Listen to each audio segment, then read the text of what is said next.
Welcome to the Miller Report, Real Clear Journalism. I'm Maggie Miller. Today we're joined by Mark Mills, the co-chair of the Real Clear Energy Future Forum and the founder and executive director of the National Center for Energy Analytics. Mark, thank you so much for being here. Great to talk about the conference, our NCEA, our scholars, energy reality. Let's go. Let's go. So the Real Clear and National Center for Energy Analytics are doing their second Energy Future Conference on May 19th in Washington, D.C. Would you tell me a little bit about the purpose behind this conference? Is there an idea behind the future that you're putting forward that stands in contrast with mainstream understanding of energy and environment? It stands in contrast to a lot of what goes on in Washington, even though we're doing the conference in the belly of the beast inside Washington, D.C.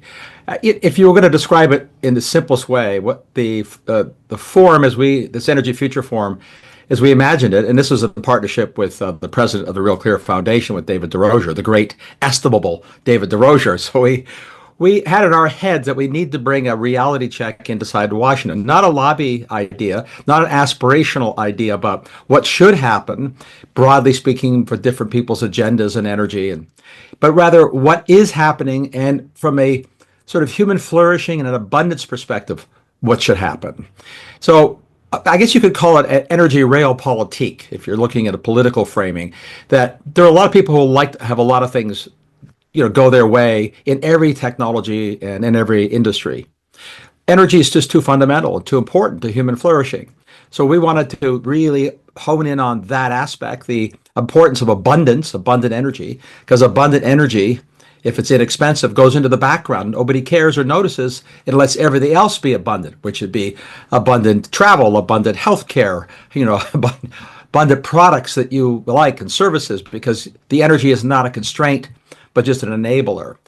So, it sounds like happy talk, except that what has happened over the last decade is that a lot of the policies in Washington and in Europe in particular have been anti-abundance, that they have been highly focused on one agenda, which is to avoid using hydrocarbons, avoid using fossil fuels, reduce or eliminate the use of oil, gas, and coal, natural gas, of course, mandating electric vehicles, mandating certain kinds of heating in houses. That whole psychology is the polar opposite of an abundance agenda. And I think what has happened in the last few years in particular, and especially in the last couple of years, is that sort of reality has, to use a technical term, smacked the politicians upside the head with what can and should happen. That you can't make energy expensive, you can't make it hard to get, you can't make it unreliable, because that's the polar opposite of what abundance is needed. What the abundance agenda is about. You just mentioned it right there, and I think it's the same point that you guys made in your first energy forum, the distinction between abundance and scarcity, and you guys are all for abundance. Yeah. Well, scarcity is a bad thing. Let's just say everybody gets it. The word has meaning, and abundance has, it's a positive word. But it's not abundance at all costs. So, human beings are not stupid by and large. I mean, there may be exceptions. I'm not going to go down that rabbit hole. But look, people understand what it means when you say abundance. In fact, it's such a powerful word that the people who I would consider the scarcity, team scarcity, is now trying to embrace the word abundance as well. And of course, what they mean is abundant bureaucrats to decide what kind of energy we should use, as opposed to enabling systems and governments and regulations to allow markets to create abundance. And that's really a distinction with a profound difference. It's obviously a political and policy distinction. I drive my interests are driven from a fundamental technology perspective. My orientation is towards abundance and flourishing, but I do analysis, and then therefore, as co-chair, I drove as best I could the conference theme and the people who are speaking towards people with technical expertise that could address the answers to questions in a candid way of how do we do X? Can Y happen? Why can't this happen? What's important? So whether it's about, batteries to moderate the grid, grid scale batteries, or about natural gas turbines that make it possible to build gigascale AI data centers, or whether it's about can we produce enough natural gas, drill baby, to supply both our needs and global needs with shipping to the world, and what's the sort of the state of play in terms of the ability to build the pipelines and transmission lines that we need to get abundant energy delivered to market. But all of the people talking at the conference are experts in their own field and are not going to be talking their book. I mean, that was one of my goals with my partner David. It's fine if people want to talk their book, tell people why their company is important, why their product is important. That's great. That's markets and capitalism. But that's not the focus, right? They all know they're coming to talk about what they're expert in. So the audience, which is very Washington and policy centric, gets a stronger dose of engineering and physics and economics to derive from that than from lobbyists who are pushing their own personal legislation. I love lobbyists as much as everybody else. It's the right to redress in the Constitution. You get to sell your book to policymakers. What we're trying to do is set the framing for what should happen to achieve abundance. So, how has the election of Trump and this new energy team shifted the Overton window as it relates to those mindsets? Don't you love the expression, the Overton window? I'll bet you we could take a poll. Some significant percentage of those listening or watching will have to go to Dr. Google and ask what the Overton window is, and I encourage them to do that. So it just changes. It means in simple terms, it shifts what's considered acceptable and necessary, politically acceptable, driven by what's necessary. Well, the massive blackout in Spain, the Great Iberian Blackout, which comes exactly 60 years after the Great North American Blackout of 1965, which put 30 million people in the dark and shocked the American and Canadian economies to realize how important grid reliability was. And that changed the game in America. Well, they don't have it's 60 million plus people went into the dark, and everybody knows what that means if you have a day or two with no power. I mean, no cell phones, no elevators, it's obvious what that means. I think that has shocked the system, and it's a permanent shock to the system. That will shift the Overton window. I mean policymakers and policy setters in Europe will now elevate the importance of grid reliability above their other aspirations. That's a good thing for European consumers, and it's a good thing for us because whether we like it or not, we're influenced by our partners and brothers and sisters who think either fuzzily or clearly across the pond, as they say. So let's get into the meat and potatoes of this conference. Would you highlight some of the people, ideas, policies that will be put forward? Well, the ideas are focused around the as close as possible in one day, sort of a fire hose of information across the suite of things you should understand about energy and therefore derivatively energy policy. So we're going to begin with Dan Yergin, who of course is well known to everybody in policy wonkery. He's a terrific historian, the vice chair of S&P Global, runs the biggest energy conference in the world, CERAWeek. Dan's written a terrific book called The New Map. We've called this session The New Energy Map.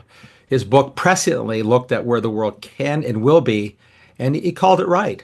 I'm going to set the stage, of course, with a brief speech about the energy demands of all things digital, AI and the cloud. Of course, I'm selling my book, so to speak, or literally, The Cloud Revolution, because I'm passionate about the role and importance on the good side of AI and data centers.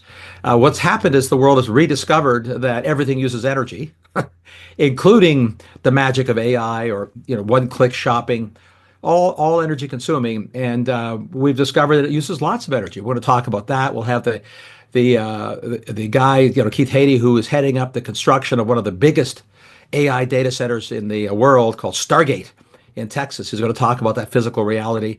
We'll hear from the FERC chairman, Mark Christie, talking about the reality, talk about the intersection of policy and politics and getting the wires and pipes built to move the energy. We'll hear from Clay Gasper, who is the CEO of Devon Energy. If we want to do drill baby, well, he's on the front lines of that challenge. And of course, we've been doing a lot of drill baby, even under Biden, as he'd like to brag, and under Obama and under Trump one. The great American oil and gas industry is incredibly resilient. The question that Clay is going to have to address is, how's it going to work out now in the new landscape? It will be interesting to hear. Jim Robb's going to come. He's the head of the National Electric Reliability Corporation. That's at the dead center of the issue of how do you keep grids lit all the time. Ironically, NERC was created in the aftermath of the great blackout of 1965. And Europe doesn't have a NERC. They have sort of a multi-region body that doesn't focus on reliability. It focuses on pushing an agenda of more wind and solar. We saw how that worked out. Then we're going to hear from Mike Howard, who's the CEO of Howard Energy Partners, and what they do is focus on what's called the midstream, moving. We could call it, in the sort of jargony, moving the molecules. How do you move gas? I mean, gas is the fastest growing source of energy for the world, in the United States, for exports. Who else should I talk about? I mean, we've got Scott Gatzemeyer. He's the vice president of Micron Technologies, or a chip fab, an American chip fab, building big new fabs, to use a political phrase, big, beautiful new fabs in America. And he started doing that pre-Trump. In fact, I want to make a broad point. Obviously, the election has consequence in energy markets. As another president infamously said, elections have consequences. Well, no kidding. Of course they do. But I would have to say that the Overton window was moving already. That is, the acceptability of understanding that more hydrocarbons are needed, more oil, gas, and coal are needed, alongside more wind, solar, and batteries. Both of more needed. It's become an acceptable framing. The Overton window was moved before the election of 2024. What's happened, of course, is the election of 2024 will what we'll call widen the Overton window, or push wider the consequences. But Europe, the Overton window has moved in Europe not just because of President Trump, and he's had an influence on it for sure, but because of reality.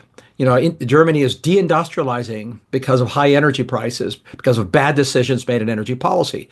That shifts the Overton window towards, gee, maybe you think price might matter. I mean, maybe it really does matter to have low cost energy that's also reliable. So that's sort of the framing of the conference, and it's a framing of how, frankly, our National Center for Energy Analytics scholars approach, debate and analysis about energy matters.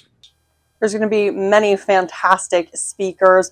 What is something you want people to leave the conference with? Wow.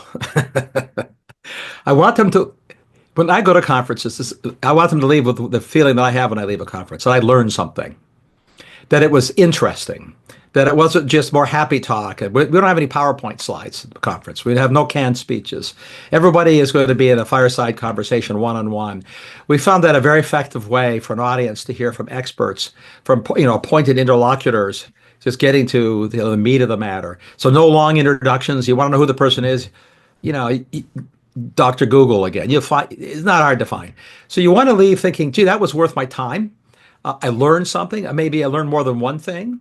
And frankly, fun is the wrong word, because, not much in Washington is fun. But it was, let's just say you want to leave that it was time well spent. It was interesting, and therefore, in the sort of soft sense of the word, it was kind of fun. That's what I hope will happen. We had that was the feedback last year. I think we achieved the goal, and that's unusual for a conference, frankly. So it's not a techie conference, and it's not a lobbyist conference. We're trying to thread the needle in between. So, and we think the Overton window is open for that too. All about the Overton window today. But as we begin to wrap things up, what can you tell people about the conference? Are tickets still available? Where can people learn more about the forum? Yeah, well, again, we'll go back to Google machine. The Real Clear Energy Future Forum is the easiest way to find it. You can also find it at our website, the energyanalytics.org, but National Center for Energy Analytics. So the best place. So it's going to take place at the U.S. Chamber of Commerce. So our partner with Real Clear and NCEA is the U.S. Chamber this year, which is great. They have a fantastic venue. They have their own Global Energy Institute. They've also recognized the Overton window, that we have to have a wider dialogue, let's say, to use that odious misuse of the modern phrase. No, I think it's great. They're great partners in this. It's a first come, first serve. Tickets, as it were. You just need to go online and register. If we end up with oversubscribing, you can choose the streaming for those who aren't remote or aren't in Washington. Last year we had twice as many people streaming as in attendance, which I expect and hope will be the case again. Sounds perfect. Sounds like there's plenty for everybody. Is there anything else you'd like to add as we wrap things up? Well, I think if you want a dose of reality that's optimistic, come to the Real Clear Energy Future Forum, and you'll get I think a healthy and realistic dose of reality. And maybe I'll say it again as we started our conversation. This is a focus on energy realpolitik. There are things that can't be done, and things that shouldn't be done, and things that can't be done quickly. This is all about what can be done quickly in support of the abundance agenda. Mark, thank you so much for your time. Thank you. That was it for the Miller Report, Real Clear Journalism. I'll see you next time.